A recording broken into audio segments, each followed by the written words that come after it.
months, weeks, days. So whenever we're looking for that time, and the time is a power or an exponent, we have to apply logs. Okay, now, what do I even mean there? So remember, you have an equation that looks this way here. A is equal to P into 1 plus I to the power of n, like that. For you to be able to get rid of that, right, you have to use a log. And how do we do that? We log both sides. Right? I know you might have your own methods of going about it, but what I simply do is I simply say log of A must be equal to log of, sorry, let me just undo that. Log of P into 1 plus I. Right, and then there's a power there. Sorry, let me fix this just a second. It's not writing as it should. Okay, so what I want to do is I want to get rid of the P on the right hand side so that I have an easy equation that I can solve. 1 plus. So I'm going to divide both sides by P so that I have A over P. Now I have 1 plus I to the n. Now you introduce a log on both sides. Hence, you're going to have log of A over P is equal to log of 1 plus I to the power of n. Now, log laws say you can bring this in front because it's the same thing. So whether we write it as an exponent or before, doesn't matter. But because we want to make this easy for ourselves, we're going to drop it as an exponent and write it where? And write it in front of the log. Then you divide both sides by log on the right so that you can solve for n. Okay. And then we will do an example on that. All right. Now, going back to annuities. Okay. Papa. Yes, dear? Papa says, can you please repeat the log? Okay. Okay, let me just erase this here.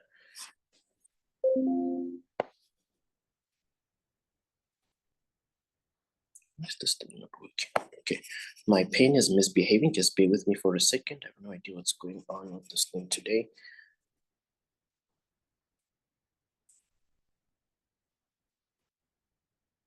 Okay, so the log part. When do we use the log part?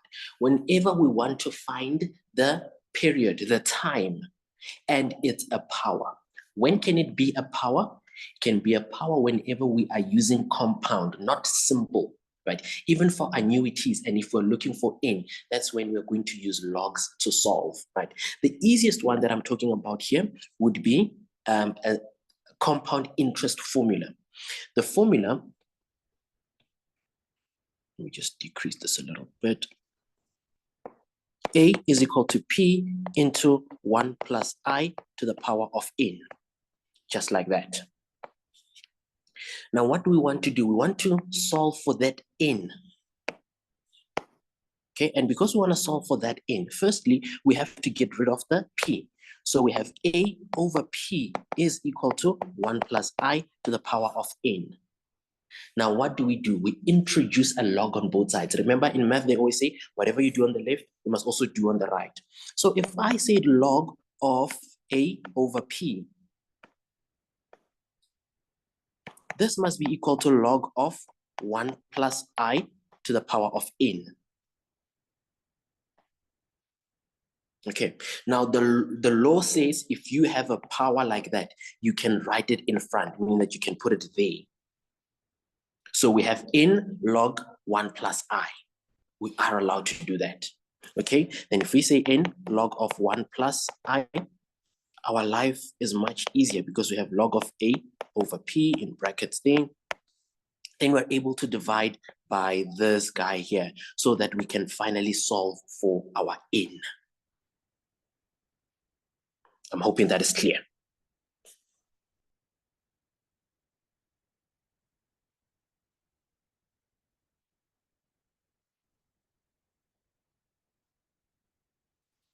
Okay.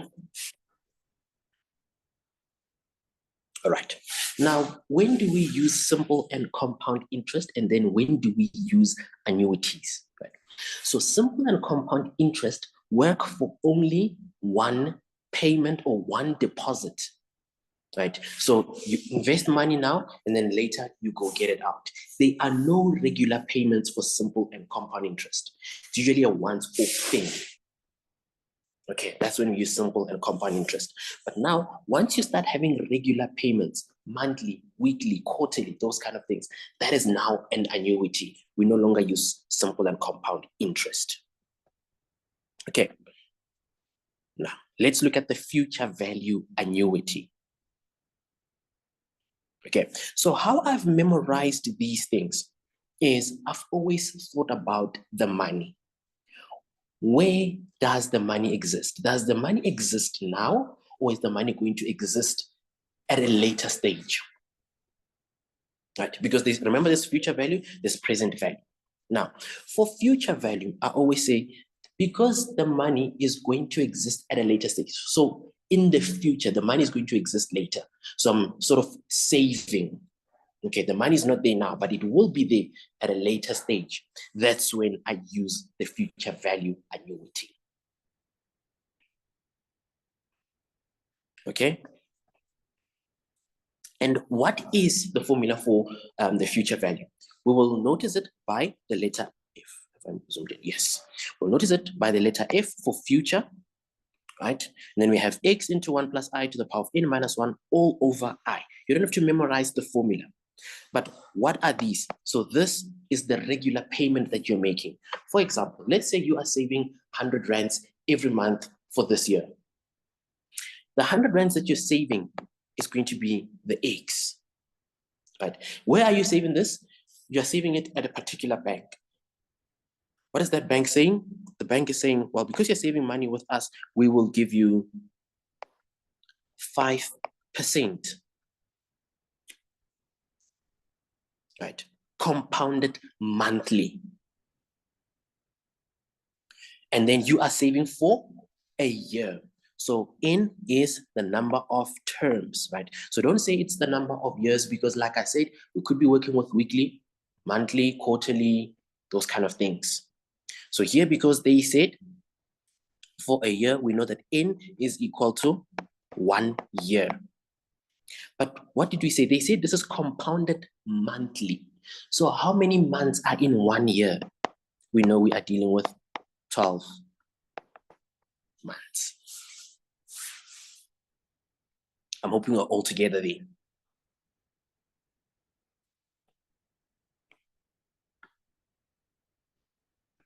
Okay.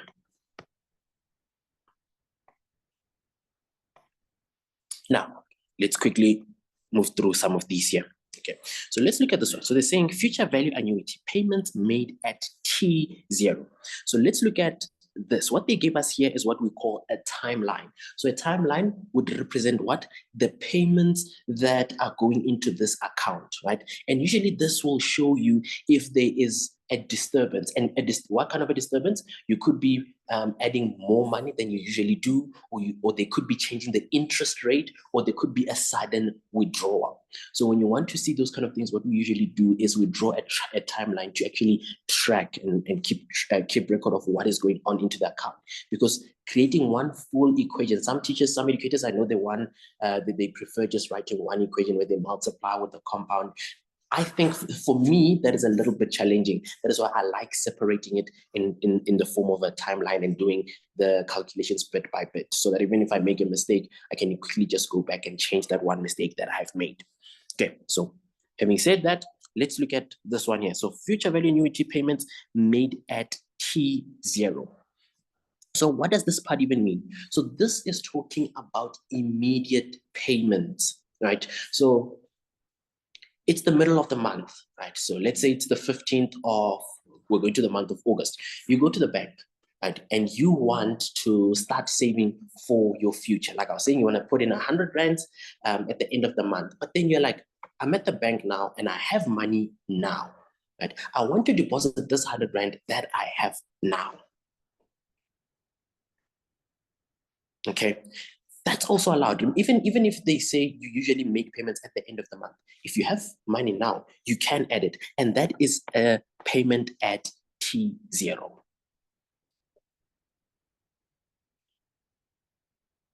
I'm hoping we're together there.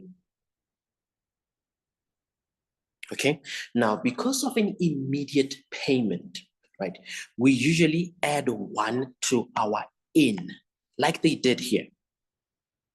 Okay, so let's analyze this timeline here. What is happening? So T0 immediately,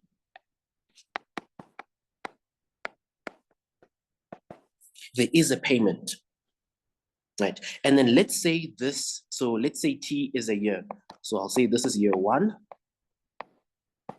then this is year 2, and then this is year 3. Now, because this thing is happening over 3 years, you might say, well, I'm going to put a 3-day, but we are adding 1 so that it's going to become a 4 now because of that immediate payment thing. So whenever they say to you, if a question says to you, there's an immediate payment that is made, remember that you're going to add 1 to it. Hoping that makes sense there. Okay, moving along here.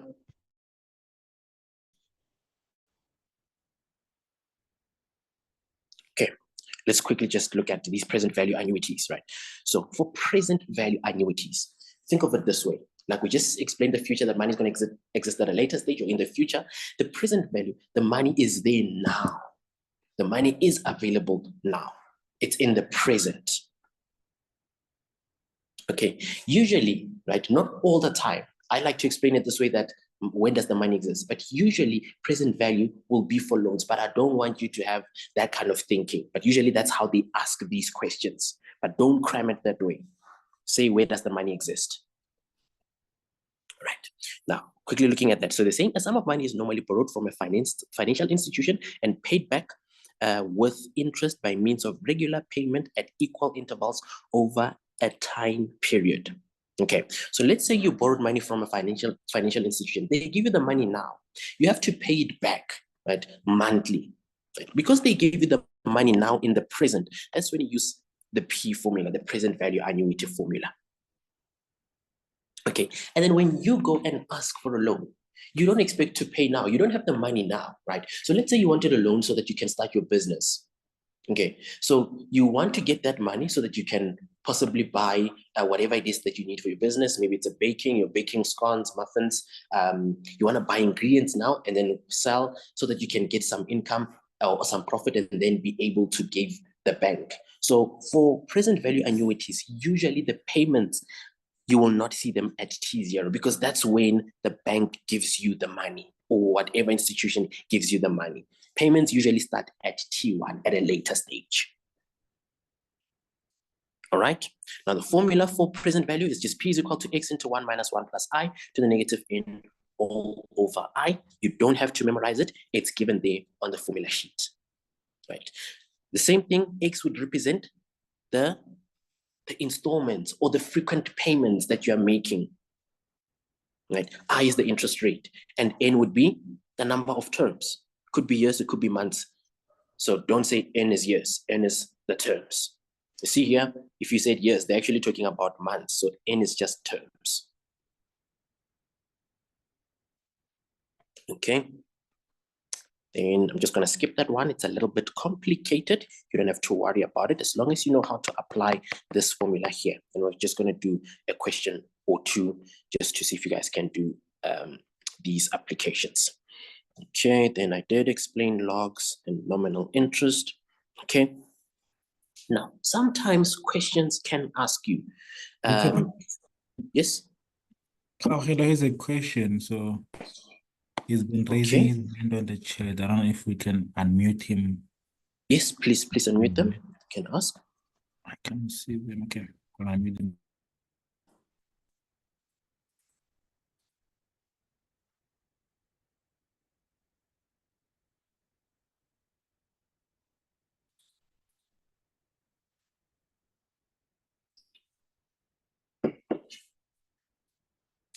Did you unmute them, Theo? No, I haven't. Okay, you can click on them and unmute them so they can ask their question before I carry on. So he didn't raise his hand. Okay. It's in the chat. I'm trying to look for him. Okay. Hope they did not get disconnected. I'm sorry, I just asked them to unmute. Okay. Thanks, Ernest.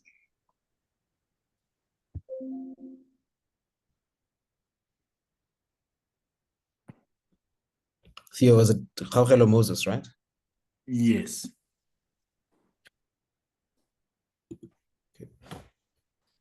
Jorge, if you can hear us, please click the unmute button and then. Oh, there they are. Can you hear me? Yes, we can hear you. Go ahead. I saw some memorandums when I was revising finance, so they took the future value formula, right? Then they added another interest at the end of the formula. I don't know why they use that, because we can just add the 1 year, something like that. So I'm asking, where does that of the interest they added came from, or how to use it? Okay, all right, perfect. So that is a good question, right? Yeah, you'll see some memos, what they will do is they will in a bracket, maybe at the end, so they will say, so after your future value, maybe they will start to hang on 1 second. So they will say 1 plus the interest rate there over the time, and yeah, just multiply by 1 bracket like that. Okay, now the reason they are doing this is this is going to account for that extra payment that you have made. Right, so they want to show you clearly that this is, so instead of saying maybe +1, I think we did, let me just jump back here. So,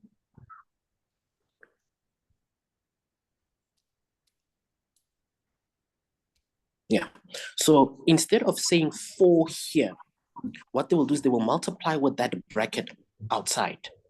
Right. This shows you about this tells you about the other payment, the additional payment or the immediate payment that you have made.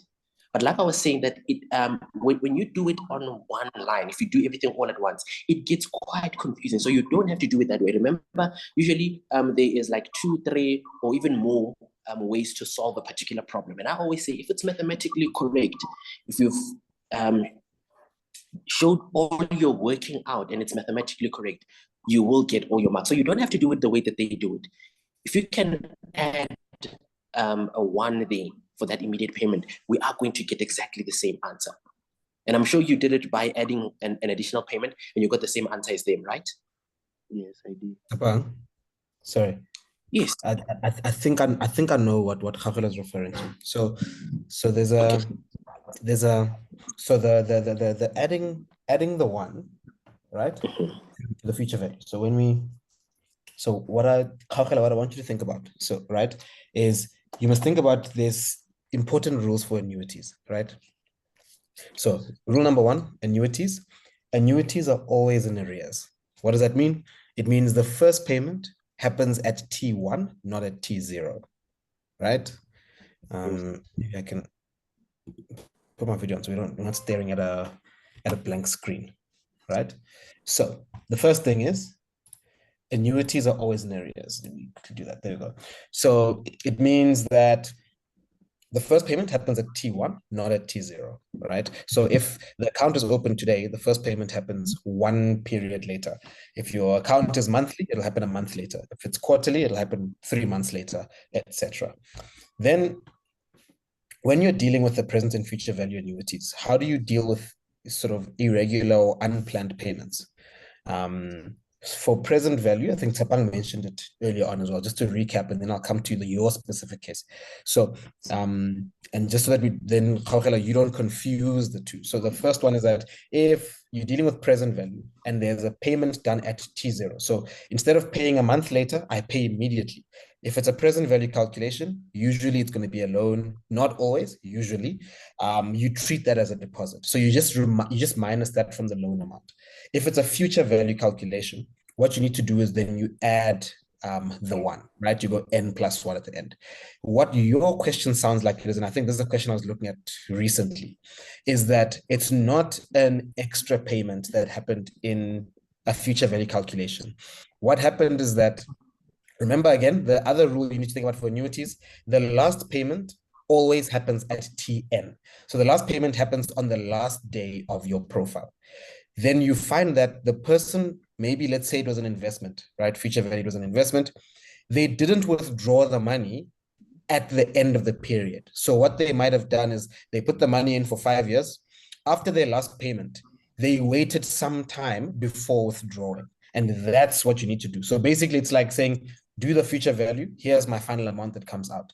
Then take that future value and grow it using compound interest. That's why you got that 1 plus I to the n at the end of it all. I'm not sure it's about, but it was just my thinking that I saw a question recently like that where the person did not take the money out of the account at the end of the period. They kept it for some time. So then you just do normal future value plus the interest at the end. And then that normally will give you the answer, because if you increase the n, it's going to give you a slightly different answer at that point, because then increasing the n assumes you're making more payments, which I think the question he's talking about, and maybe Gaugela can confirm with us, they weren't extra payments. He just kept the money in for longer. But if there's extra payments, definitely you increase the n. But if there's no extra payments, you just grow that amount at the end without having to add payments. If you got the question, Gaugela, somewhere close by, you can give us, and then we can have a look at the question. That will always be the most useful thing. Okay, I just wanted to know the difference between adding the one and the interest, but now I think I'm all right. Is it clear? Yeah. So in short, adding the one is if you're going to have extra payments. So if I'm paying extra months, then you're going to add to the n. If you're not paying extra, you're just going to then pay for your 5 years, but then keep the money in the account an extra 6 months. Then you just grow it at the end without the payments. Yeah. So remember that your n is your time period, but think of n as your number of payments. And sometimes your number of payments is not the same as the number of time periods your money will be in the account. So then if the n and the number of time periods are not the same, your n is number of payments, and then your time period, you're going to then what's appointed at the bottom there. You're going to grow it at the end of it all. And then that should then work out for you. Thank you. Thank you so much, Ernest. I wasn't thinking that that's the question that he had. Thank you so much for spotting that. Yeah, no, I just thought I was like, no, man, that question, I think I saw a similar question. I think maybe, and Gaugela could have been talking about a different question, but yeah. So, but yeah, you did a great job of the first part. Right. Thank you so much, Ernest. Okay, cool stuff. So we are now here on outstanding balance, right? So an outstanding balance can be a little bit challenging, right? But what I like using is I like using the present value formula to find my outstanding balance. So remember, like I was saying that you maybe you got a loan of 1,200 rand, and then you're gonna be paying it back with maybe installments of 1,000. Sorry, you're going to be paying installments of 110 rand or 115 rand every month, right? Because remember, there is an interest rate from the bank that they are charging you for helping you out with that money that you needed. Now, you want to then find out, maybe after making like 8 payments, you've been making this you took out a loan for a year, you've made 8 payments already. Now you want to see, after the 8th payment, how much do you actually owe these guys, right? What is that? That is the balance outstanding, okay? Now, how do we deal with that? So what I was saying is I like using the present value. I know some people will use the future value with the present value, and then they subtract the two, which can be a little bit confusing. But if that's how you do it and that's what you're comfortable with, as long as we're getting the same answer at the end of the day, that's perfect. You don't have to change now. I prefer the present value annuity. So what I will just do is my X is still X. It's the amount of payments that you've been making, right? And what is N? So our N is the outstanding term. Okay, so how many more payments do you still have to make? Okay, at that point that you've just made a payment, how many more payments do you have to make? Then you substitute the number of payments that you have to make under N. Your X is still your X, the interest rate is still the same. and then you find what is the outstanding balance. That is the one that is my personal favorite. Can you repeat, sir? Yes. Okay, I'm going to repeat that. So for balance outstanding, you have two options, right?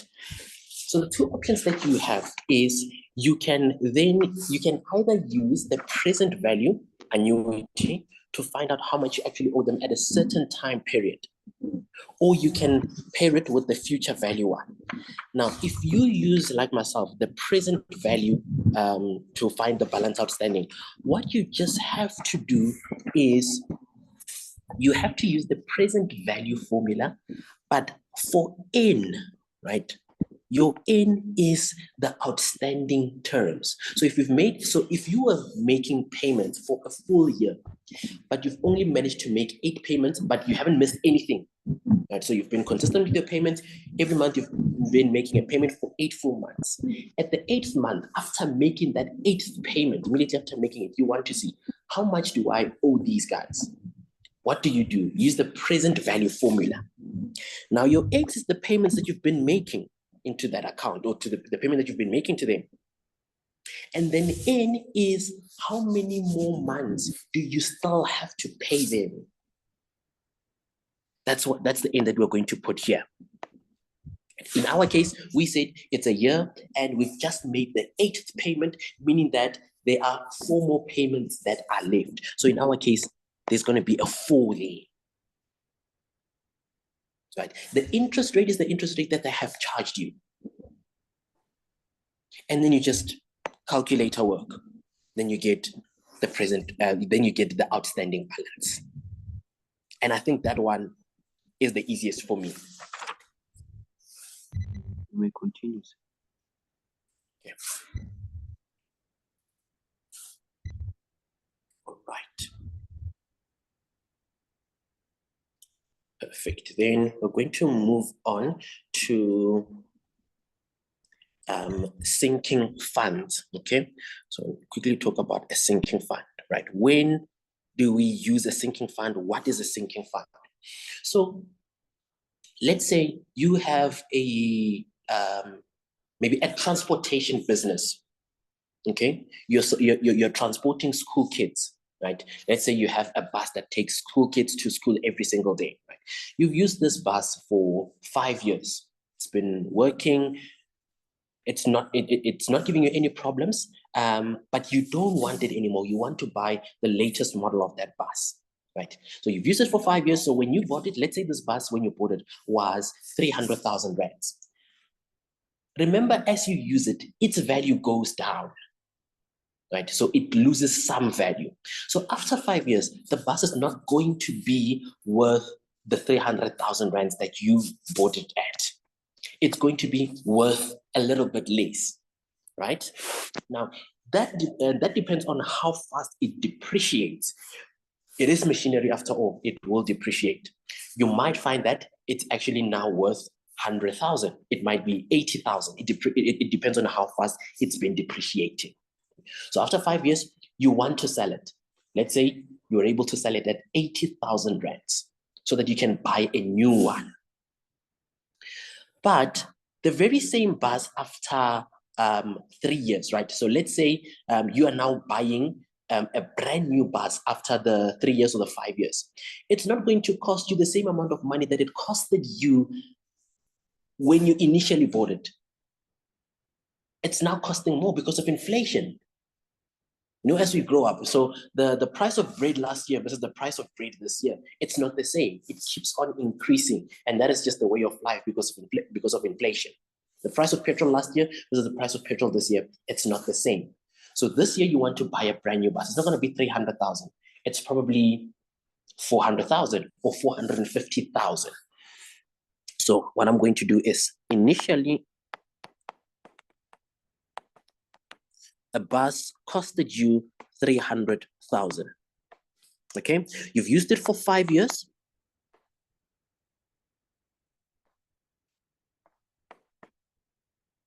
So after 5 years, it's now worth 80,000 rands. Now, the bus that you want to buy now, they say it now costs 420,000 rands. Okay. Now, remember, whenever you sell your bus for 80,000, you now have that 80,000. It's in your hands, right? It means that you actually don't need 420,000 to buy this new bus. How much do you need? You need 420,000 minus the 80,000 that you would have gotten from selling your old bus.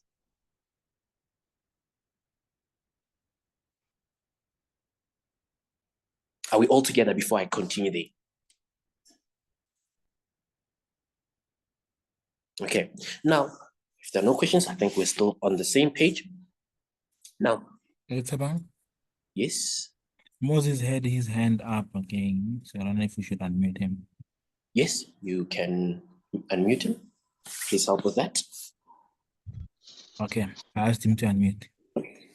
Okay, well, just go ahead when you're ready. My question is concerned on the present value. On the, Okay. Value. sorry, Moses, can you please repeat? It cut you off a little bit there. My question concerned is present value. ne? So I was just taught by my teachers. I don't know if so they introduced some other formula where is p value is equals to x, but they added another x on that formula. I don't know why. Can you please clarify that for me? So they used this formula here, the present value formula, but then they added another x.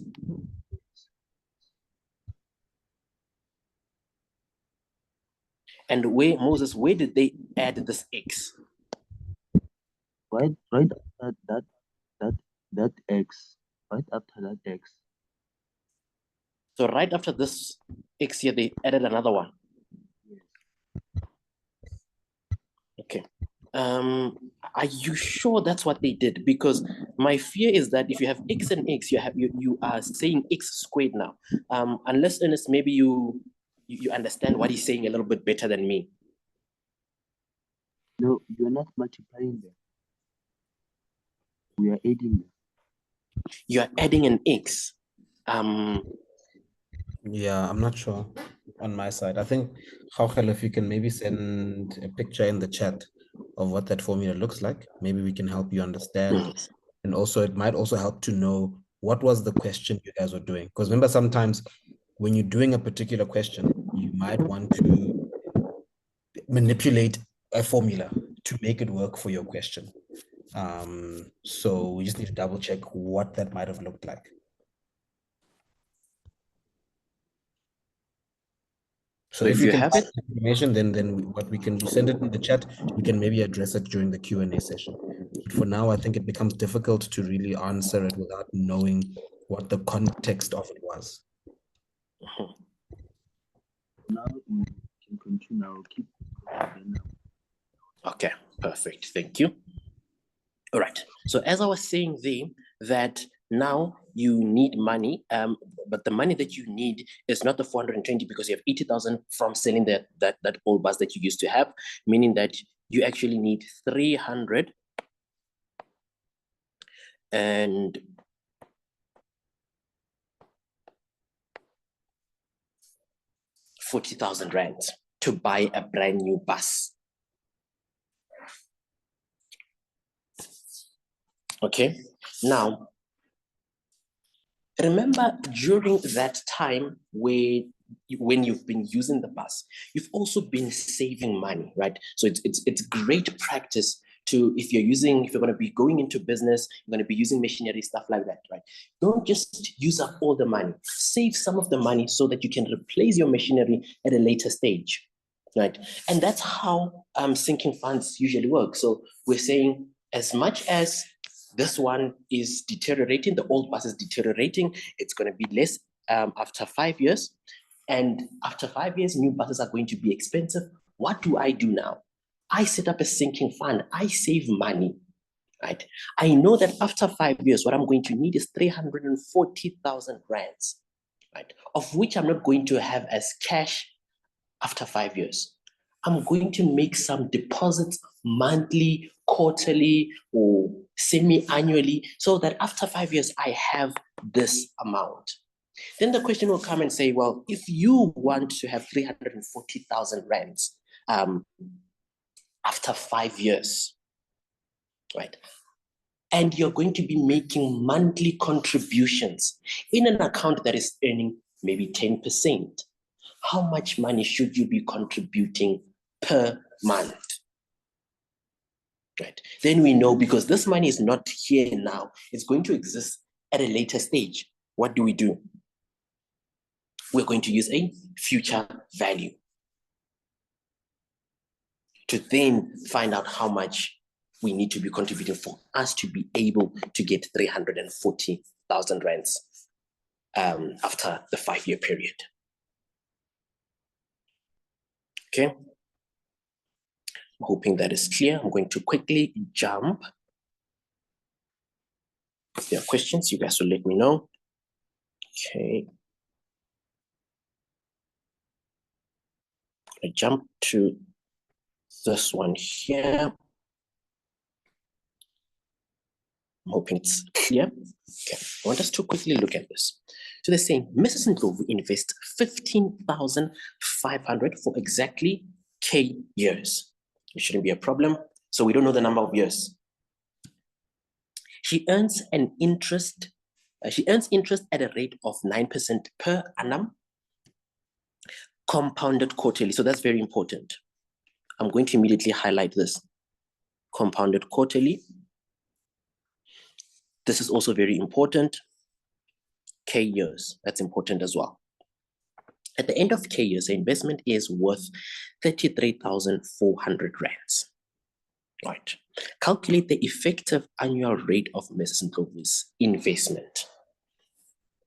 Right. This shouldn't be a problem at all. Remember, I said the formula for effective the effective interest rate is not given in the formula sheet, but I memorize it which way. So I will say there's only one EFF.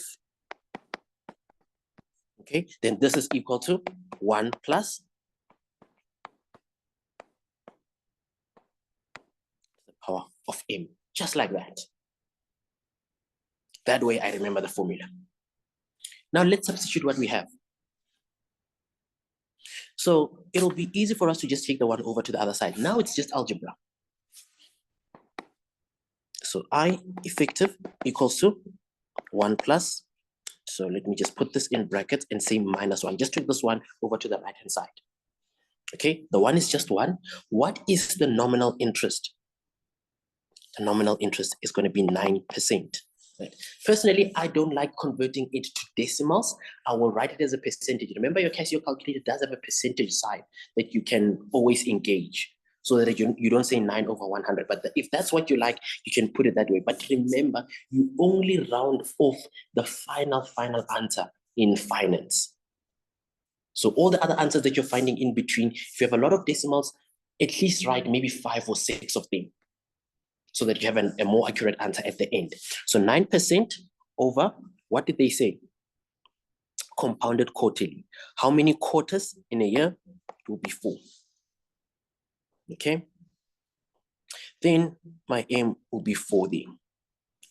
Sorry, I wrote M. It's supposed to be just a 4, like that. Then we just punch that into the calculator. We should be getting an answer of effective equals to, you can just do it on your side and confirm, 9.31% per annum. How many marks was this? This is 2 marks. Very easy 2 marks that you can get if you just remember the formula. Okay, now we're going to use the logs. Pay extra attention. Determine the value of K. Show all working out. Do not use the solve button on your calculator. Okay, so here they were just specific. If you have a great calculator, it can solve some equations for you. So they want to see all your working out here. This is compound interest. What formula am I going to use? I'm going to say A is equal to P into 1 plus the interest rate to the power of N. Let me substitute what I have. My accumulated at the end, I have 33,400. What was the principal or the initial investment? 15,500. 1 plus, what is the interest rate? 0.09 or just 9%. Just keep it that way. 9% over 4 to the power of 4K. Okay, now we want to solve, so let's divide both sides by 15,500 so that these two cancel each other out.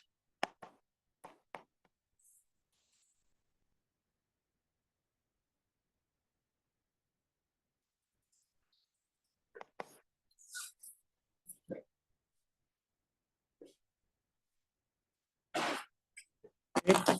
And let's quickly calculate that. So 33,400 divided by 15,500.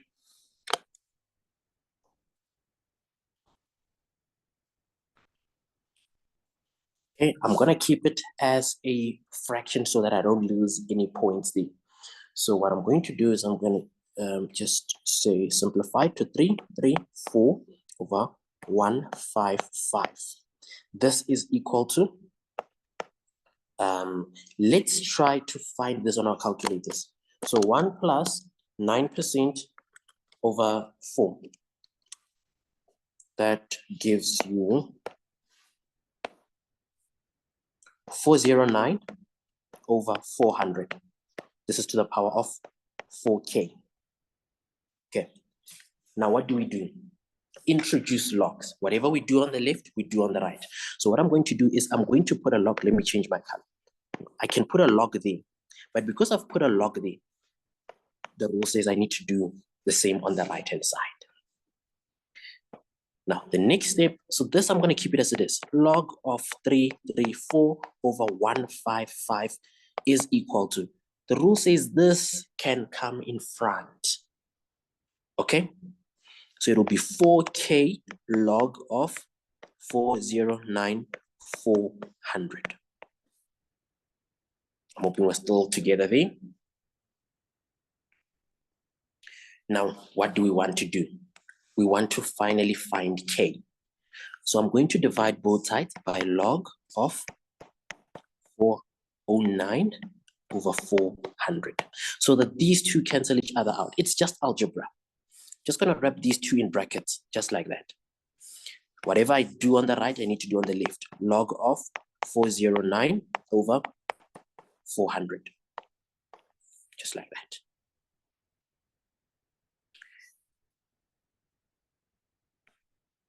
Now it's purely mathematical, calculator work, right?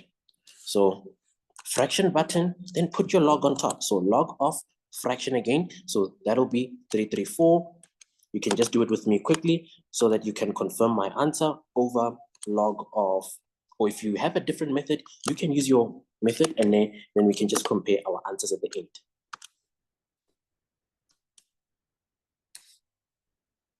Then here I'm getting 34,50314004 equals to 4K. Divide both sides by 4.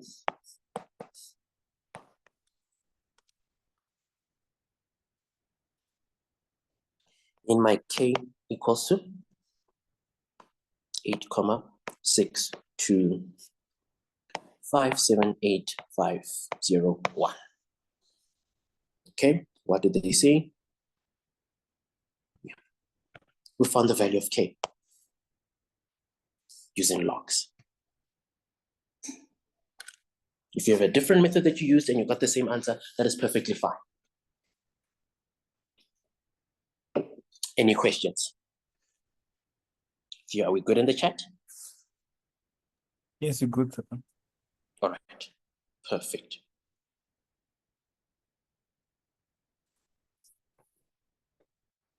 Ernest, I think I am covered on my side. I think you can take over if you are ready. No problem. Thanks, Tabang. Give me a second. Don't take your screen share down. Give me a second just to get mine up. No problem at all. We're just going to keep it there so that if they're taking some notes, they can just do that. I'll leave it on for a second. If you guys are still taking something down, you can maybe just take a screenshot on your phone so that you also have access to this.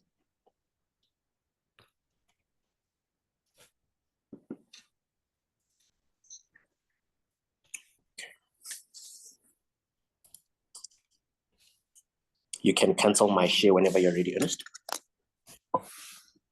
Okay. It should be up. Let me know if you guys can see my screen.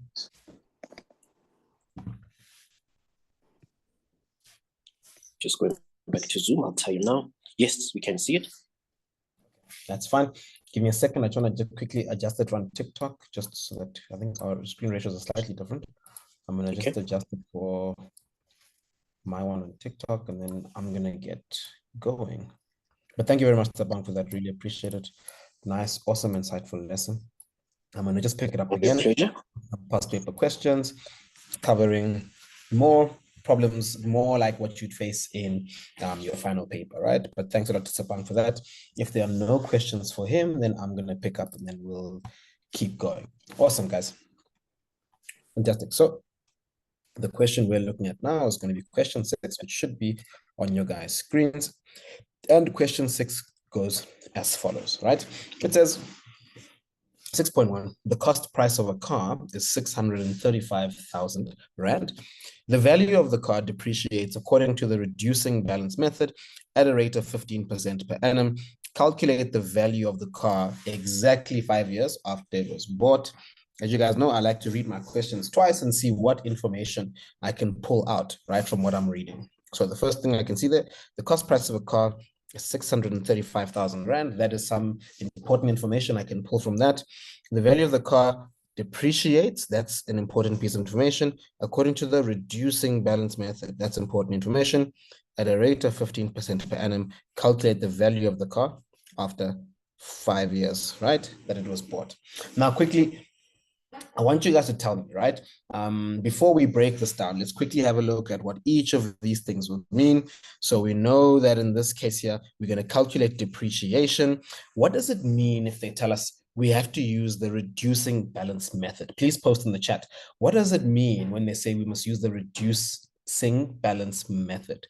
That information is very important. What does it tell us? So to the guys on TikTok and the guys on Zoom, quickly post in the chat. What does the reducing balance method mean? That's very important information about it, right? There we go. We've got a great answer already there from Team Zimba. Thank you for that answer. It means we have to go and use compound decay, right? We're not going to use simple interest. We're going to use compound interest, right? So again, this is very important. It means we're going to use compound decay, right?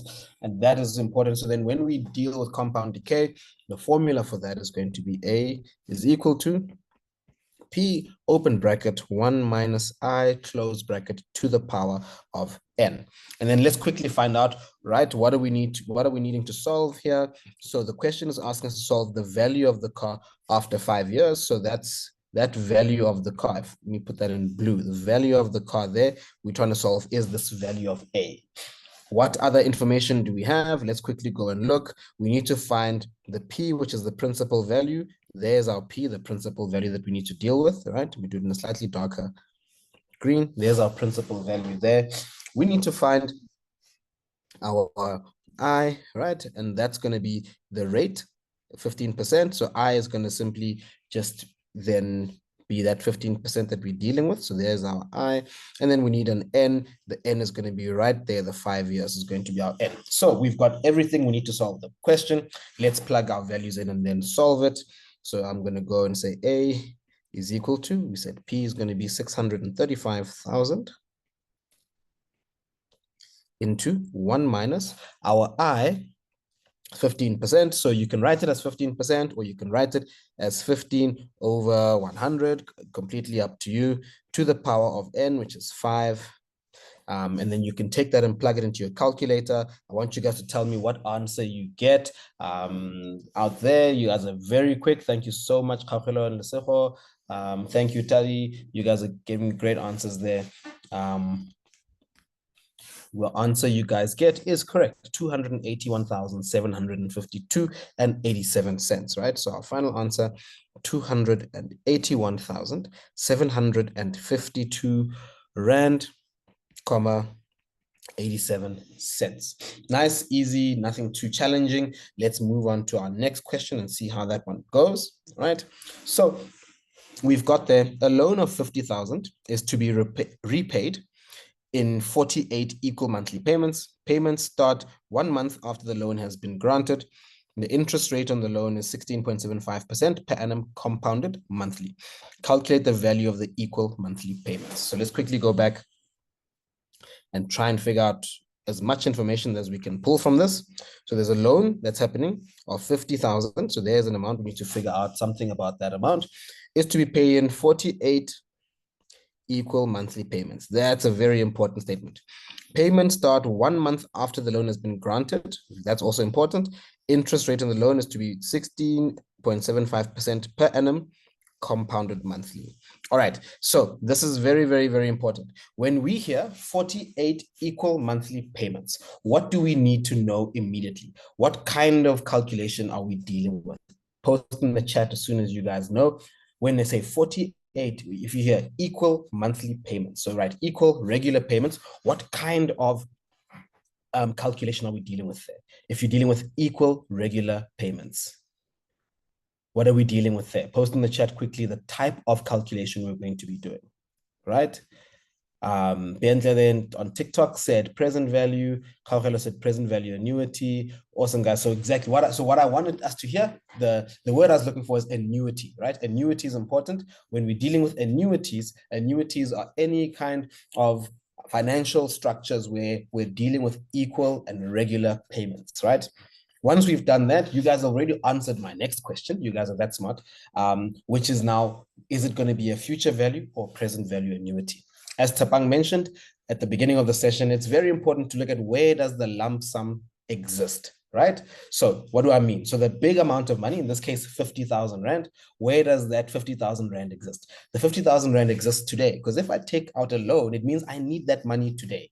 And since I need the money today, I'm going to use a present value annuity calculation. Awesome. So then let's look at our formula for present value. That's going to look as follows. PV is equal to, and then we're going to have our X into 1 minus, open bracket, 1 plus I to the power of, remember, it's a negative n, close your square bracket, everything over I. So we need to find the value of the equal monthly payments, which is going to be our X. So our unknown value here is going to be this X value that we have to solve for. Let's just make sure we've got every other value that we need to solve. Quickly going back, right? We need the present value or the PV, and we've got the PV up here. We need to have, let's go, 48 equal monthly payments. That's going to be our N value, 16.75 compounded per annum. That's going to be information that I use to calculate my I, right? Let's jump straight in and start substituting our values. So the next step I'm going to do is substitute my values. So there, my present value on the left-hand side is 50,000. So I'm going to put there 50,000. Then I'm going to leave X as X because that's what I'm trying to solve. Open my square bracket, 1 minus, open my round bracket, and then it's 1 plus my I, right? And again, in this case, remember, I is going to be, because it's compounded monthly, I must divide it by 12, right? And then I'm going to multiply my number of years by 12 as well. So I'm going to have 16.75% over 12, right? So you can write it as 16.75%, or you can write it as 0.1675 over 12. Either way, it'll give you the exact same thing that you're dealing with. Close your round bracket to the power of negative n. In this case, we said our n is going to be 48. And then we can close our square bracket. And at the bottom, it's I. Again, please always remember with your I, you must divide by 12. In this case, it's going to be monthly. So we can divide by that 0.1675 over 12. What I'll show you that I like to do is I always put things in brackets, right? Especially that I at the bottom, in case you don't get the right calculator work that's in there. It's very, very important. Thank you for you guys that are being pretty quick with it today. I appreciate you, Uteng, Annie, Godfrey, Daddy, you guys are great. Colin, thank you so much for really giving us the answers. If anyone's there still on TikTok, please post the answer that you got for this question if you are working ahead. Now we need to make X the subject of the formula and solve. And in that case there, we're going to then simply multiply the 50,000 by my denominator and then divide by the whole square bracket. And then once you're done with all of that and you can then manipulate and work it out, let me actually see if I can create space and then show you what it's supposed to look like before you do the final answer. So let me quickly make X the subject of the formula before I do the final answer. So making X the subject of the formula, I'm going to end up with 50,000 times my 0.1675 over 12 divided by that square bracket underneath, which is going to be 1 minus open round bracket 1 plus 0.1675 over 12 to the power of negative 48. And if you plug that into your calculator, you should get an answer of, like everyone else got it correct, well done to you guys, right? 1,436 Rand and 29 cents. Give yourselves a round of applause if you got that answer correct. Thanks, Khotatso. Thanks, Biantle, there on TikTok. You guys did really well. All right, guys. Thank you so much. Hope that one made sense. Hope that one was easy. I don't see any questions from anyone. If you guys are with me on Zoom, give me a thumbs up so I know you guys are with me. If you're on TikTok there, just give me a thumbs up emoji, then I know you're with me and I can move on to the next question. There we go. Seeing lots of thumbs ups there on Zoom. I presume I can move on. Thank you so much, guys, for your interaction. All right. The next question we've got there is 6.2.2, right? So 6.2.2 is going to be as follows. It says, calculate the outstanding balance immediately after the 30th payment has been made.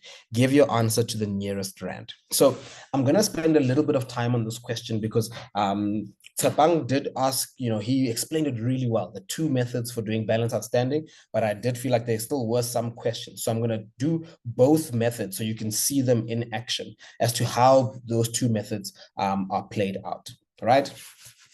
So the first method I'm going to do, which is the method that I generally prefer, it's the one that Tsapang also prefers, which is the one of using present value, right? So balance outstanding, I think of present value, and it's going to be the present value of however much time is left. And why do I say that? Think of it this way.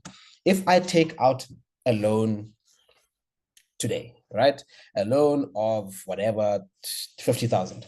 What is the present value at t is equal to 0? On the day I take the loan out, it's however much money is left from the day I took the loan. So the present value from t is equal to 0 is 50,000. That is going to be the same thing as the balance outstanding at t is equal to 0. That's how much money I owe them, right? So if I then say, well, what about when I've got 30 days left, then the balance outstanding is going to be the present value of 30 days to go. If I've got 10 days or whatever it is left, it's the present value at t is equal to 10 is left. So how do we do that? Let's quickly have a look. Outstanding balance immediately after the 30th payment has been made. Let's look at again how many payments. This is 48 payments. So after the 30th payment has been left, how many payments do we have left? So we can quickly look. After 30 payments, we're going to be looking at, we had 48 payments minus 30. I'm dealing with 8 payments left, right? So I'm going to do a present value, not 18. No, it is 18. Sorry. I'm going to do a present value of 18 payments. So let's quickly have a look at that. The formula for present value, you guys know. We looked at it together earlier.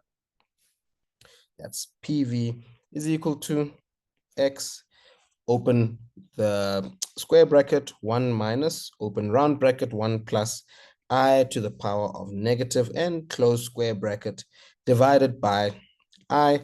As we substitute, we'll leave PV as it is. We're trying to solve that. We need to find X, which is our installment. Remember, we just worked out X. Here's the value for X here. We just did it in our previous question, right? So we're going to simply just substitute that in there. So my X is going to be 1,436.29. Open square bracket 1 minus open round bracket 1 plus what is my interest rate? Still the same interest rate, right? 0,1675, 16.75%. Remember to divide by 12, very important. Close bracket to the power of negative n. Remember, in this case, it's important. We said the n for this is going to be 18. It's for the number of time periods left, right? So that's going to be to the power of negative 18. And then we can then close our square bracket, divide everything by I, and the I is going to be 0,1675 over 12. I like putting brackets here so that when I do the calculator work, I don't get an incorrect answer, right? And now you guys can plug that into your calculators and see what answer you get. If you put that into your calculator, you guys should get an answer that looks like the following, which will be 22,722. I hope you guys got it there. Let's see how many people got it in that case. Well done. Yeah, everyone that's coming in there is giving us some great answers. You guys all look correct. Fantastic. Well done. So we're going to have an answer of 22,722 Rand. And that's our present value if we're using the balance outstanding using the present value method. So the other method that we can use, and I think I'm gonna show it to you guys just so you guys can see how I can do both of those, right? So I'm gonna quickly just let me duplicate this page. And then I'll just quickly remove this, and then at least I've got a bit more space to work. So that was the one method of looking at the present value for the time remaining. The other way of doing this, so let's quickly draw a timeline. Timelines, remember, very, very important. Let's draw a timeline quickly. And if we draw this timeline, what you can see, we're going to start at T0. We're going to go up to T, we're going to make 48 payments, right? T48. So the question is now asking what happens when I've got, when I've made 30 payments here at T30. Method number one said, I'm going to do present value for whatever's remaining. So I'm going to do a PV for whatever's outstanding, and that will be equal to my balance outstanding. Another method of doing this, what you guys can see now, is let's look at what would have happened, right? So two things are going to happen. So what's going to happen right now is I'm going to have my loan amount, right? My loan amount is going to be, we know it was 50,000. Let's just call that 50K, right? That 50,000 is going to sit in this account for 30 time periods, right? For 30 time periods. It's going to earn interest for those 30 time periods. So we're going to do compound interest for 30 time periods. But at the same time, remember, what was also happening? I was making payments every month. So every month, I was paying X. Next month, I was paying X. Next month, I was paying X. Next month, I was paying X. Next month, I was paying X. And those X's I was paying would have been taking interest away from the interest that my loan amount is gathering, right? How I also like to look at it is, imagine if I had two of them. Imagine if one of them says, the first thing I'm going to take a loan that I'm not going to pay at all until I'm done 30 months later. That's the 50K. That's what I see in green. On the side, I'm going to put an investment where I'm going to put in XXX for 30 months. At the end of the 30 months, I'm going to take my X's, I'm going to pay the loan back in that case there, and then see what the difference is going to be. And that's my balance outstanding. That's the second way of doing that methodology, right? So what you'll see there, I'm going to do the green minus the blue, right? So the green is going to simply be compound interest. The blue that you can see that if I'm paying XXX every month, what happens when I'm doing equal regular payments? It's going to be an annuity. And in this case here, those payments are going to be paying monthly towards an amount that I'm going to clear sometime in the future. That's going to be a future value calculation. So when I do that, you can then see how we can build this. So my balance outstanding, or my outstanding balance, right, is going to be equal to that loan, that 50,000, right, times the interest that 50,000 would gain over the 30 years. So it's going to be 1 plus 0,1675 over 12 times 30 months. minus all the payments I'd be making and the interest of those payments would be offsetting my interest by, right? So that's going to be, then let's look at the future value calculation. So future value is going to be my X, which is my installment. That was 1,400 and I think 36. There we go. 1,436.29. Right? Open square bracket. I'm going to end up with open round bracket is future value 1 plus my I 0.1675 over 12 close bracket to the power of. That's going to happen over 30 months, right? Sorry that I'm writing small. It is quite a long formula, but I'll talk it through as I write it. Minus 1 close square bracket and everything over I, which is my 0.1675 over 12. And I can just put those in brackets so I don't mess up my calculator work. And what you guys will see is if you do that as well, again, you will find that your balance outstanding at that point there is going to be a similar amount there, right? 22,722. If you don't round it off, I think you get 22,721,98. I was running it off just for the sake of making this easier, right? For the first question here. The second one, if you do it that way, you get 22,722,14, right? But again, you're gonna be okay in terms of your margin for error with rounding in this case, as long as your rounding off didn't, wasn't too bad. If you didn't round off very big numbers, you should be okay. This is going to be within the margin. But to show you that you'll get the exact same answer, right, with whichever method that you do decide to use, right? I've got there's a question there on TikTok. Bianca says, to the nearest rand, please explain that. Oh, in this case, yeah, all I was really just doing in this case was just trying to simplify to the nearest rand so that you can see that both methods will give you the same answer. The one method is going to be slightly under, the one method will be slightly over, but that is not going to make much of a difference. So you can see everyone who gave me an answer of 22,721.98, you probably use method number 1. If you use method number 2, you're going to get an answer that's probably slightly just over because there's a bit more rounding that happens. I prefer method number 1 just because it's got less margin for error. It's one calculation, it's pretty simple. Whereas the second one, I mean, look at how complicated, look at how complex this sum is. The chances you have of making a mistake in the calculator work and writing it out are so high that I prefer the simpler method. And again, remember, it's simple. It's the present value of the time remaining. That's all you have to remember for your balance outstanding there. Hope that makes sense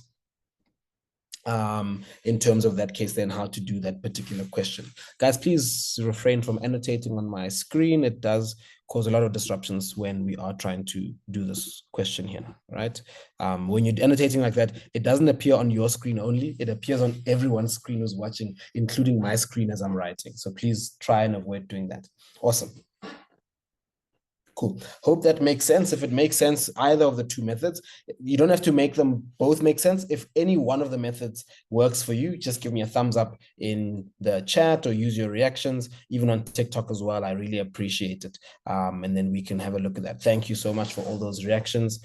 Someone said that they're not sure how to round it off. Remember, when you're rounding off, you look at the number before. If that number is 5 or more, you round up. If the number is 4 or less, you round down, right? Okay. Awesome. Let's look at our next question. And our next question there says, how many years will it take for an investment to double if the value of the compound interest rate is 14.75% per annum? Leave your answer correct to 1 decimal digit. Now, this question seems like it's missing information, right? We're looking at this like, wait, I didn't really get much out of this particular question. When I go back and I try and look at what information was given to me, I can quickly double check it again. The only value I see that I've been given here is compound interest rate, right? Per annum, and that's literally it. But there's a very simple thing that I want you to notice. There's a word or a term I might have just missed out, and it's this here: for your investment to double. And this says quite a bit, right? What does that say? It means my investment starts, let's say my principal value, we can pick any value. We can say X, and my accumulated value is going to become 2X, right? that is enough for me to be able to then say, oh, that is something that I can basically then work out, because then I've got that there. My interest rate is simply going to be your 14.75%. And again, in this case here, there's not going to be multiple payments or regular payments happening. This will be a simple compound interest calculation, right? So the simple compound interest calculation is not going to be one that's going to be very difficult. All we'll do is then plug it into our formula. So simple, a calculation of compound interest is going to be A is equal to P, open bracket 1 plus I to the power of n, because it's compound interest. Remember what I said there? If my principal value is x and my accumulated value is going to be 2x and my interest rate is there, we need to figure out how long the thing that we're trying to solve for here is going to be this n. What is that n going to be? Cool. Let's plug our values in and see what answer we get out of that one there. So we simply there, A, we said A is going to be 2x, P is going to be x into 1 plus my I, right? My I is going to be 14.75%, so it's going to be 0.1475. They didn't say compounded monthly or anything like that. They just said it's compound interest per annum. So we don't divide by 12 or anything. We leave it as it is. To the power of n, I need to now go and solve for n. And then what you'll see, because we've got these x's and these n's, it's quite simple. Because what will happen is your x's will just simply cancel out, right? And because your x's cancel out, you'll see this can cancel that, because I can divide both sides by x, right? If I divide both sides by x, my x's cancel out. Then I'm left with a simple equation that's only in terms of n. And what you could have seen as a result, it means for A and P, I could have chosen anything as long as it went to double. I could have said A is 2 and P is 1. I could have said A is 5,000 and P is 2,500. Let me quickly fix that. 2,500. Any of those values would have still worked. You'll still get to the same answer, right? That's very important. So let's come back and solve our problem. So we've got now an exponential equation. 2 is equal to that bracket to the power of n. I want to solve for n, something that's in my exponent. I'm going to then use logs, right? Tsapang showed you one method of doing it earlier. I'm going to show you another method just so that you've got options to basically work it out, right? So you can either take logs of both sides. What I like to do is simply convert it, because remember, we were taught when we did logs that if A is equal to B to the power of C, when you convert this to logarithmic form, right, you write it as follows. The base is going to remain the same. So I know, okay, that means log base B, right? The exponent becomes your answer. So my exponent becomes my answer. And then the A is going to remain in the space that A was before. So log base B of A is going to be equal to C. Or you can take log of both sides, whichever method works easily for you. That's the method that you're going to use. I just converted straight into logarithmic form. It's how I like to work, and it's what I know. So I'm going to then convert it to logarithmic form, which is going to give me n is equal to log of base 1 plus 0.1475 of 2, right? Log base 1 plus 0.1475 of 2. You plug that into your calculator in that particular way there. Then you should end up with an answer. N is equal to 5.04 years. Right? Awesome. And I can see there in the chat on TikTok and on Zoom, you guys did really well by putting that answer in there. I do appreciate the answer that you guys put in. There we go, guys. That wasn't too bad. I've got another question for us to do while we still have time. But before we do the next question, I'm going to give you guys a chance, just Q&A. If you've got any questions you want us to clarify, let me know now. The next question I want to do is going to maybe let us practice a little bit of sinking funds, right? So this one was just sort of some compound interest, some annuities, and also this little, non-routine compound interest question where we don't have a P or an A. The next question I want us to do is going to be dealing with sinking funds and how do we really work with sinking funds. So I'll give you 2 minutes to ask any questions that you might have. If there are no questions, I'm going to jump onto the next section. In the meantime, I'm just going to move to my next question. Just give me 2 seconds to move to that next question, right?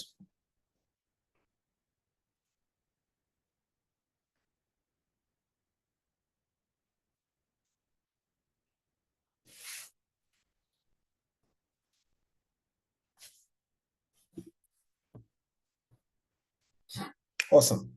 Okay, I didn't see. There's a question on us. Oh, there is a, okay, Kimberly's asking there, how does the log on both sides work? This is so great. Kimberly, I was with you earlier on today. We were on the road again today. It's always great when you go to the schools and you see the people that you end up actually working with. Good to see that now I can put faces to the names of the people that were there. Thanks for the question, Kimberly. So how does the log on both sides work? 100%. I can definitely do that for you, right? So how we're going to do that, we're going to do it as follows. Let me quickly go back. Let me create some space. Let me do this and just duplicate. Okay. Okay, I'll do this one here where I'll show you the log on both sides.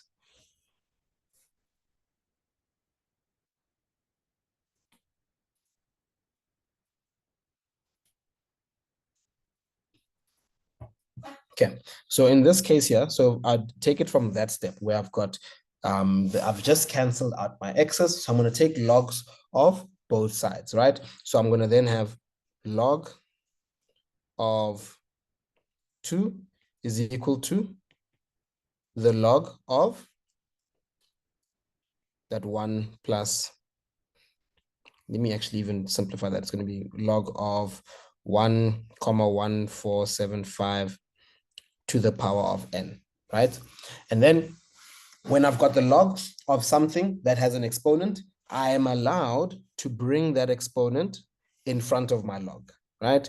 Which means my next line is going to be log of 2 is equal to n times log of 1,1475.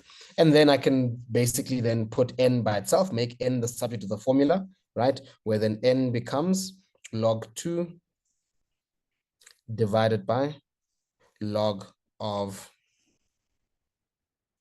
1,1475.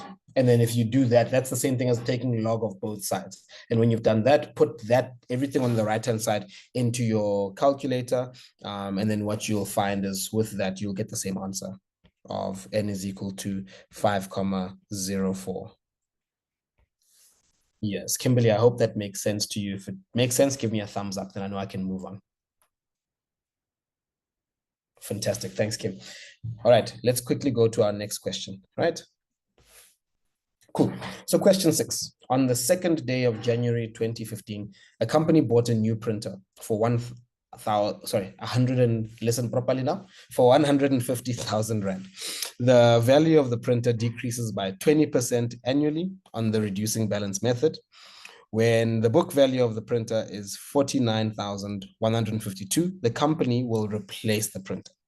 Okay, before I go too far with this, what I want to do is pause and get a solid understanding of this thing. So what I'm going to do there, I am going to draw a timeline, right? Timelines are always your best friends for slightly more complicated questions. So I'm going to draw a timeline just to help me understand exactly what is going to happen with this question. So we're going to go this way there, and then I'm going to draw my timeline, and there's today, which is T0, and then it says, so January 2015, company uses a new printer, and then the book value of that. Let's quickly go through the question to know when we need to look at this. So book value of the printer on the 2nd day of January 2017. So that's going to be 2 years later. At the beginning of which year, at the beginning of which year will the company have to replace the printer, right?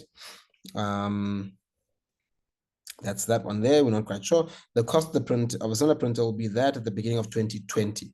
The company will use the 49,000 that it'll receive from the sale of the printer to cover some of the costs of replacing the printer. The company set up a sinking fund to cover the balance. The fund pays interest of that per annum. The first deposit is made then every 3 months thereafter until that. Calculate the month. Okay, cool. So we need to go up until the 2nd of January 2020. So we're starting in 2015. So 2016. 17, 18, 19, 2020. That's 5 years, right? And then with this in 5 years, let's try and also see what is the most important thing. Are there any payments or interest? So we're looking there, we're having our interest being compounded quarterly, and we're going to be dealing with payments made every 3 months. We're going to be dealing with mainly things happening quarterly. So in 5 years, How many quarters do we have in 5 years? Please post in the chat. For anyone that has just joined us on TikTok, how many quarters do we have in 5 years? You guys can post in the chat, and the guys on Zoom, how many quarters do we have in 5 years? Quickly post that, and that'll determine where our timeline ends. I'll give you 30 seconds quickly. How many quarters do we have in 5 years? Thank you so much. Someone there, I don't know how to pronounce your name. It looks like yes or ease. TA, well done for that. Thanks, Tata. Thanks, Bridget. Thanks, Daddy, for that answer. We're going to have 20 quarters, right? Thanks, Bentley. We're going to have 20 quarters in 5 years. So I'm going to go right up to T20 in this case. Great. So the company bought a new printer. So the first thing I need to note here, there was a new printer that was bought at the very, very beginning. Then it says there, the value of the printer decreases by 20% annually on the reducing balance method. When the book value of the printer is that, the company will replace the printer. Okay, we don't know when that is, but sometime later on. Calculate the book value of the printer on the second day of January 2017. So we know somewhere now 2017. So from 2015, that's going to be 2016, 2017. That's going to be 2 years later.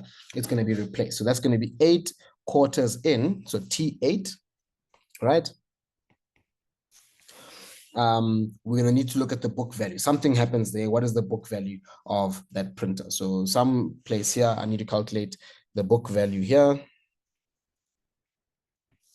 Okay, then at the beginning of which year will the company have to replace the printer, right? So that's when the book value is equal to this amount here. We need to figure that out. We don't know what it is, but we'll see. And then it says the cost of a similar printer will be 280 at the beginning of 2020. The company will then use that, and it will receive from the sale of the old printer to cover some of the costs of replacing the printer. The company set up a sinking fund to cover the balance. The fund pays interest at 8.5% per annum, compounded quarterly. The first deposit was made on the 2nd of April, 2015. 2nd of April, 2015, right, is going to be, so started in January, Feb, March, April. That's 3 months in. That's exactly 1 quarter later, right? So at T1, that sinking fund payment was set up. So let's quickly put that there. T1, the first installment, right? The first X of our sinking fund was paid at T1, and they're going to pay that every month, right? Even at T2, right up until they need to get that new printer. So every month they're going to be paying that installment, right? Okay, first deposit was made on the 2nd of April and every 3 months thereafter until the 2nd of January, 2020. Calculate the amount that should be deposited every 3 months to have enough money to replace the printer on the 2nd of January. And then we also know that the cost of a similar printer will be 280,000 at the beginning of 2020. Okay, so let's quickly have a look at that and then do our steps as follows. One thing I'd want to also do is maybe quickly show you the whole principle behind a sinking fund, right, and how it works. Let me just duplicate this page and then clear it, and then we can quickly see. Okay, so when you think about a sinking fund, a few things happen. So the first thing that happens is a company will buy a printer, or they'll buy an asset. So let's look at in this case, it was a printer, right? So again, I'm gonna write here, it's our printer, the one that we bought, right? We bought it at 150K. That's at T0. Over time, this printer is going to depreciate in value, right? At a certain amount of time, the value is going to be less. I'm putting fictional values now here. Let's say it's going to be worth, let's say 80,000 Rand. At that point, we need to buy a new printer. But now remember, the printer that we bought at 150,000, right? Inflation happens every year. Next year, that printer is going to be 160. The following year, 170. The following year, 190, whatever it is. So at that point, a new printer, right? A new printer might cost, they said, I think about 280. I'm giving an example. So what we need to look at is that, okay, if we want to replace our printer sometime in the future, and let's say we trade our printer in, right? So we're going to, after however many years, our printer is only worth 80,000. We're going to trade it in. We're going to sell our printer and get a new printer. So we're going to get 80,000, but the new printer is worth 200,000. We are going to have a shortfall, right? So there's going to be a definite shortfall between the 280 and the 80,000 Rand. And this shortfall is what we need to pay in cash, right? So that's going to be the 280 minus the 80, which means there'll be, for example, a shortfall of 200,000. But we don't want to now have to pay 200,000 Rand out of nowhere, right? When that time comes. So what we're going to do is we're going to say, well, I know that after a certain amount of time, I'm going to have to pay 200,000 Rand. So to avoid myself getting surprised by this amount of money, I am going to put an investment and I'm going to pay a certain amount of money every month diligently over a period of time, such that my installments that I've put in, when they add up and I can also sell my printer, those installments will cover my shortfall. So at the end of my lifespan of my printer, I take my investment, I take my trade-in value for the old printer, and I get a new printer and I do it all over again. That's roughly what the sinking fund process looks like, right? So let's quickly go and answer that question. So it says, calculate the book value of the printer on the second day of January, right? Remember, it says there, the value of the printer decreases by 20% annually on the reducing balance method. We saw that in the previous question, that reducing balance means we're dealing with compound depreciation. You guys remember that, right? So in dealing with compound depreciation, we need to make sure that we then use the correct formula for this one.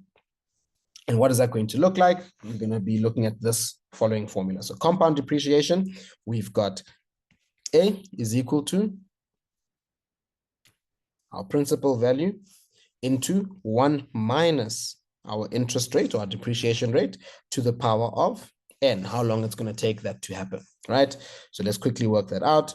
So the printer was initially worth 150,000. That's going to be our principal value into 1 minus the rate of depreciation is 20%, right? That's going to be 0.2, and that's going to be to the power of 2, because it says the second day of January 2017. That's 2 years later, all right?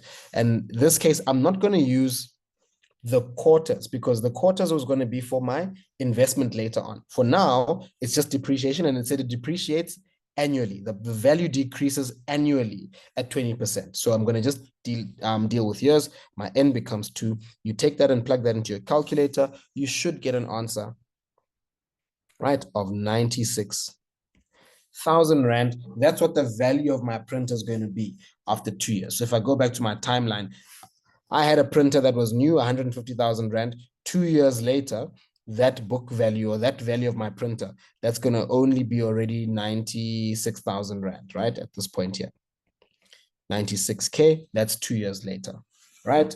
Hope that makes sense to everyone.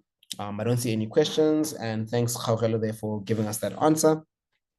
6.1.2 says, at the beginning of which year will the company have to replace the printer? So remember, we were told when the book value is 49,000, right? We will then have to replace that printer. So at the beginning of which year will we have to replace that printer? So let's quickly have a look. So we're going to be dealing with the depreciation, same calculation, except this time we're solving for n, right? So we're saying that's fine, same calculation. A is equal to our principal value into 1 minus I to the power of n. In this case, now the accumulated value or the depreciated value, right, is going to be, we're given that amount there, this 49,152. We can plug that into a calculator, 49,152. My principal value, what did my printer start at? It started at 150,000 Rand into 1 minus the depreciation rate is still going to be the same at 0.2, right? 0.2, and we're going to try and figure out for how many years is that going to be. So we can then do the same thing where we're solving for n. You can either use logging of both sides, or you can just change to logarithmic form. I'm going to simply just change this to logarithmic form, right? Where we find that our answer for n is going to be, remember our base is going to stay the same. I'm going to take the log base of, that's 150,000 into 1 minus 0.2, that's going to be 0.8.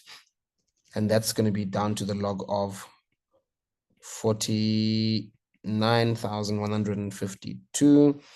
And that's what you can do. If you wanted to do the other method where you take the log of both sides, you're going to end up with something that looks like this. You're going to end up with n is equal to the log of 49,152 divided by the log of 150,000 times 0.8. So either of those two methods will work. You'll get the same answer either way. And then when you substitute that in, you will find that n is going to be equal to 5 years. Hope that makes sense to everyone. So remember, I'll quickly repeat the methodology there. It says, at the beginning of which year will the company have to replace the printer? So we're going to do the same calculation as we did in 6.1.1, where it's going to be looking at the depreciation. Just that now I want to know at which point they have to replace it, knowing that we were told that they're going to replace the printer when the book value reaches 49,152. So I'm going to substitute that value then. When I reach this book value, I'm going to have to replace it. My original value is 150,000. The rate of depreciation is going to be 20% per annum on a reducing balance. So it's going to be compounded. And then we've got that for the number of years n. And then we're going to solve for n. And then when you do whichever method, convert to exponential form, or you're going to take logs of both sides. Either way, you'll get an answer of 5 years, right? Awesome, guys. Hope that makes sense. Now let's look at the next part, 6.1.3. Hope there's no questions at all. Everyone seems happy. If you guys are on board and you're still following with me, please give me a thumbs up in your chat or give me a thumbs up in your reactions. There we go. There's some thumbs up. Fantastic. Thank you so much. And thank you for those that gave the answer for the previous question. It is noted. Okay. Now the next part of the question, 6.1.3. It now says, the cost of a similar printer will be 280,000 Rand at the beginning of 2020. The company will use the 49,152 that it will receive from the sale of the old printer to cover some of the costs of replacing the printer. The company set up a sinking fund to cover the balance, right? The fund pays interest at 8.5% per annum, compounded quarterly. The first deposit was made on the 2nd of April 2015 and every 3 months thereafter until the 2nd of January 2020.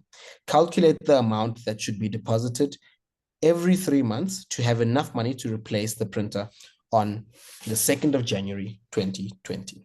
Okay, so again, hey Theo. Before you continue, Tapelo says repeat 6.1.2. Okay, no problem. So just a quick one, Tapelo. So looking at 6.1.2, it says, at the beginning of which year will we need to replace the printer? Let's quickly go back to our question. It says, when the book value of the printer is 49,152, the company will replace the printer. We don't know what year, but we know when the book value hits a certain amount, we'll do that. How do we calculate book value? We're going to use the depreciation formula, right? Which depreciation? Depreciation in this case here on the reducing balance method, 20% annually. So with that, we're going to take the compound decay formula for reducing balance depreciation, and then we're going to substitute the values we know. Our principal, the P, is what we started off with. We bought our printer for 150,000. And then we know that it's going to depreciate down to a value of 49,152. Substituting everything else, our interest, we were told that our rate of depreciation is 20% per annum. And then we need to find it for a certain number of years, n. We don't know how long that is, but we're solving for n. The next step for that, now you've got everything substituted. It's a matter of solving for n, right? This is more algebraic stuff for the rest of it. This needs you to go and practice working with logs, practice doing algebra. I'm going to focus on the topic of the day here is financial maths, and that's where my key focus is going to be. And then to solve for that n, you can either choose to convert this equation into logarithmic form, which is going to then give you n is equal to log base 150,000 times 0.8 of 49,152. Or if you had decided to take a log of this and a log of that, then you bring your n to the front and then you divide everything through. You end up with n is equal to log 49,152 divided by log 150,000 times 0.8. Either way, both of those equations will give you the same answer. N is equal to 5 years. Hope that makes sense. Tapelo, yeah, there we go. Okay, now coming to answer this question, remember what I said. We're doing our sinking fund, right? Sinking fund is, think of it like an investment that I'm going to put money away so that one day I've got enough money to cover the shortfall, right? So the first thing I need to do is figure out how much money do I need to buy a new printer, right? So the first step is to find how much money do I need, right? So how much? What are we looking at? We need to look at the price of a new printer minus the book value of my old printer, right? What's that going to give me? The price of a new printer, we were told, is going to be 280,000 Rand. We worked out that, well, they were told also that the book value is going to be 49,152. So that's going to then, I'm going to use that to work out my book value. So 280,000 minus 49,152. Plug that into your calculator, you should get an answer, right, of 230,848. That's how much money I need to top up come 5 years' time when I have to buy a new printer. So to avoid putting that money in cash all in one go out of my pocket, I'm going to start saving up. I'm going to start putting money aside monthly, right? So if I put money aside monthly, I need to then look at some kind of annuity, right? Now, what kind of annuity do we need? If I'm going to be putting money away to have a lump sum one day, what kind of annuity do I need? I want you guys to post that in the chat, right? For those that have just joined us on TikTok, what kind of annuity do I need to use if I'm going to put money aside monthly to hopefully one day have a lump sum of money? Post in the chat on Zoom and on TikTok. What do you guys think we will use there? Thanks, Bianca gave us an answer there. Fantastic. I'll give you guys 10 more seconds to post your answers. What kind of annuity will I need to use for that kind of problem? Thanks, Khaukhela, as well for your answer. Thanks, Precious. The answers are coming in now. Fantastic, guys. You guys are doing so well. We need a future value annuity, right? So for our sinking fund, we're going to use a future value annuity to be able to save up 230,848. It's as simple as that. So let's quickly look at our formula for future value. Remember, we've got future value equals our installment, X, right? Open square bracket, open round bracket, 1 plus I to the power of n minus 1 close square bracket divided by I, right? Let's substitute the values that we know we need to put in there. We're solving for, let's always remind ourselves, the installment, because the question is, how much money do I have to put in every 3 months? And remember, we're working in quarters, right? Working in quarters. So let's go ahead and substitute the values we need. The future value, that's the amount we need to save up, is going to be this amount here, the amount that we just worked out we need to save up. So let's quickly plug those values in. My future value is going to be 230,848. That's going to be equal to the X remains the X, because that's what I'm trying to solve. So X stays there. Open square bracket, open round bracket, 1 plus, what is my I, right? I was told there that I'm dealing with an account where I'm going to be earning 8.5% per annum compounded quarterly. That also becomes very, very important. So that's going to be 8.5%. That's going to be 0,085 divided by 4, because I'm compounding quarterly. If I was compounding monthly, it'd be dividing by 12. If I was compounding annually, it'll be dividing by 1. But in this case, it's quarterly. I must divide by 4. And then how many payments am I going to make? It's going to be 5 years at 4 payments per year, because it's every 3 months. Therefore, my N is going to be 20, right? And then once we're done with that, we can finish off our sum. Minus 1, close our square bracket, divided by I. Our I is going to be 0,085, 8.5%. Compounded quarterly, don't forget to divide by 4. Very, very important. That's where some of the mistakes happen. I like closing the brackets at the bottom so that when I calculate this thing, I don't end up making a mistake. And now you can take that and solve for X. And when you solve for X, you should get your final answer. What I will do to help everyone, I will take the equation and make x the subject of the formula, just to help us with this question a little bit. So we're going to have x is equal to, in this case here, we're going to have 200. I'll pass in the morning. Go in. Here, are you talking there? Oh, sorry, Ernest. Oh, okay. 230,000 Rand, 848 times 0,085 over 4. And I'm going to divide by my square bracket. Divided by that square bracket becomes open round bracket, 1 plus 0,085 over 4, close round bracket to the power of 20. Sorry, minus, Ernest, also a question in the chat. yes. Somebody was saying n is supposed to be 19. You do maths, they were saying n is supposed to be 19. Okay, saying n is supposed to be 19. So let's think about how many payments am I going to have, right? So let's quickly go back. Let's go back to my timeline, right? So if you look at my timeline there, we were told, let's quickly have a look at this, right? The company set up a sinking fund to cover the balance. The fund pays interest at 8.5% per annum compounded quarterly. The next line is the important one. The first deposit was made on the 2nd of April, 2015. And every 3 months thereafter until 2nd of January, 2020. So if they make the first payment on the 2nd of April, that's going to be at T1 because I opened this thing in January. Let's quickly go back to our timeline. I opened this thing in January. So that's going to be here, opened in January, T0. I make the first payment 3 months later, right? That's 1 quarter later. That's T1 over there. Then what happens is that now every 3 months, so every quarter, T2, T3, whatever. So let's quickly have a look. So April, that's 3 months later, that's T1. April, then May, June, July, I make my next payment. That's 3 months later, right?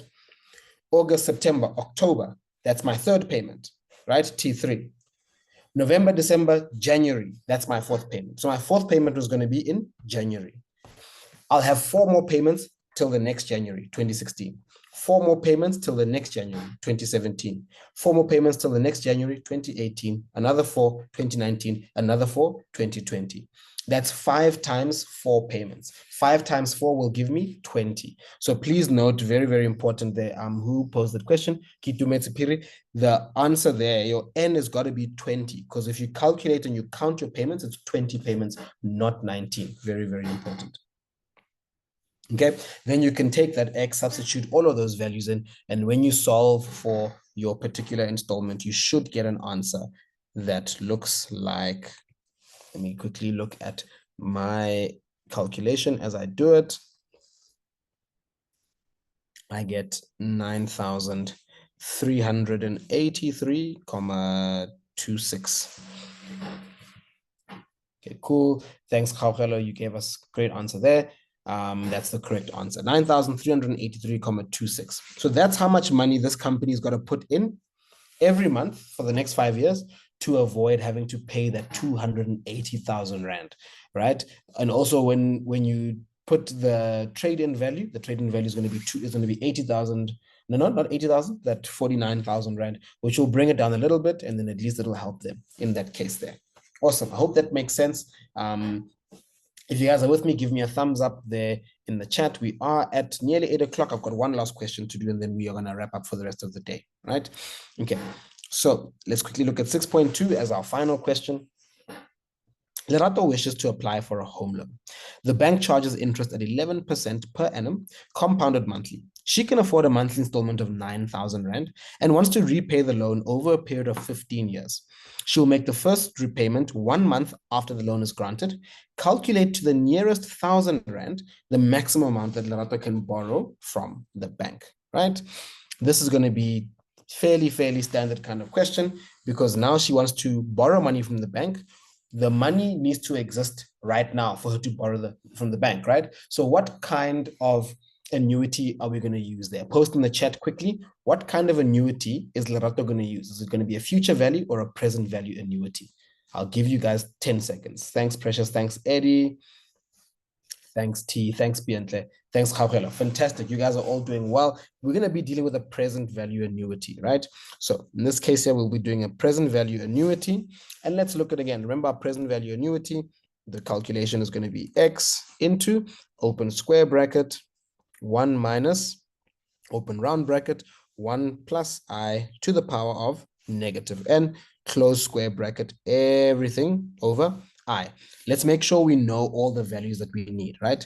So let's quickly look at there. We were told charges 11% per annum compounded monthly. That's one. She can afford a monthly installment of 9,000 Rand and wants to repay the loan over 15 years. Now we can quickly go and say, well, which one is which? So clearly 11% per annum is our I. That 9,000 Rand there, apologies, that 9,000 Rand there is going to be the installment, the X.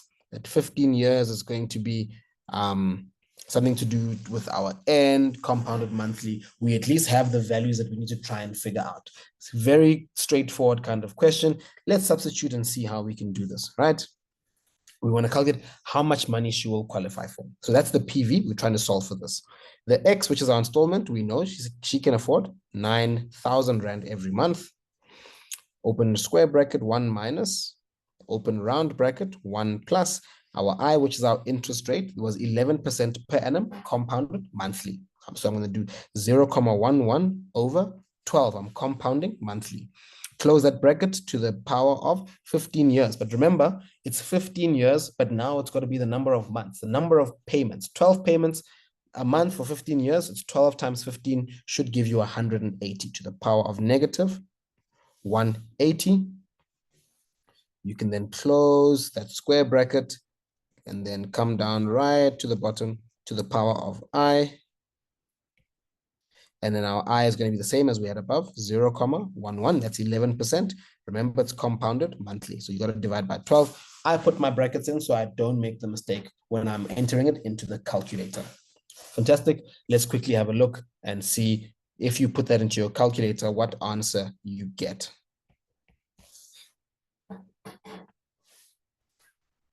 Awesome. Calculator, thank you so much there. Thanks, Clodiso. Thanks, Daddy. Thanks, Precious. There's one thing that you guys are forgetting. One thing you guys are forgetting. Remember, this is what they told us to do. It said, to the nearest 1,000 Rand. To the nearest 1,000 Rand. So we have to round the value up, right? So the answer is going to be yes, as you guys wrote there, 791,837.43. So therefore, the final answer we need to deal with, right, is going to be 792,000, because they said we must round up to the nearest 1,000 Rand.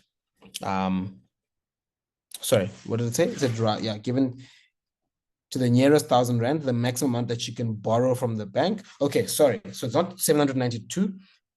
I misread that question. So not 792. So 791,837 is what the present value will be, right?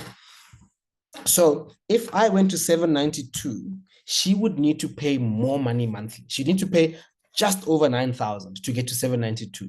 But because she can't afford more than 9,000, we have to round this one down. Very important, right? So that's going to actually be 791,000. And that means she's going to be required to pay just less than 9,000 Rand a month. Hope that makes sense. I'll quickly repeat it, right?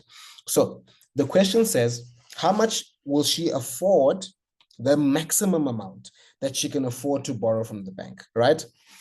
Nearest to the 1,000 Rand. So if she paid 9,000 Rand every month exactly, right? What she would be able to borrow is 791,837. But it says very clearly, rounded to the nearest 1,000 Rand. So I got caught in this trick just as they probably wanted us to get caught, right? Where I wanted to round up to 792. But if I were to round up to 792, it means that that's more than what the calculation is going to give me, meaning the installment required will be maybe 700. I mean, it'll be 9,010 Rand or something. It'll be just slightly higher than 9,000 Rand, which means that that's going to be outside of her affordability. So to round off to the nearest 1,000 Rand that she will be able to afford, I must go down, which is 791,000 Rand. It's a little bit of a tricky question how they put it there. But anyway, I know you guys are not going to get tricked by that. And this is simply how we do financial maths. I hope that was a useful session to you guys. If it was a useful session, please give me a thumbs up in the chat. Really appreciate you guys and spending the time with us. I will stick around for 5 minutes if there are any questions. But if everyone is covered for the day, really appreciate it. Thank you so much to you guys. Thanks so much for Tsapang for the awesome presentation at the very beginning. And we will see you guys tomorrow for a fun science lesson on electric circuits. Better not miss it. It's going to be an awesome one. All right. Awesome, guys. Thank you so much. For the TikTok guys who are joining us for the first time, thank you so much. We appreciate you. Join us tomorrow. We've got another live tomorrow, 6 p.m. until 8 p.m. covering electric circuits. So we do lives Monday to Thursday leading up to prelims, right? So Mondays, Wednesdays is mathematics, Tuesdays and Thursdays is physical science. This upcoming one we're going to be doing for this week. Tomorrow is electric circuits, that's Thursday. And then Friday, we have Monday's lesson that is postponed, right? It's going to be differential calculus with Tsapang. Awesome, guys. Thank you guys so much. I don't see any questions. I'll give you guys about 5 minutes to ask those questions.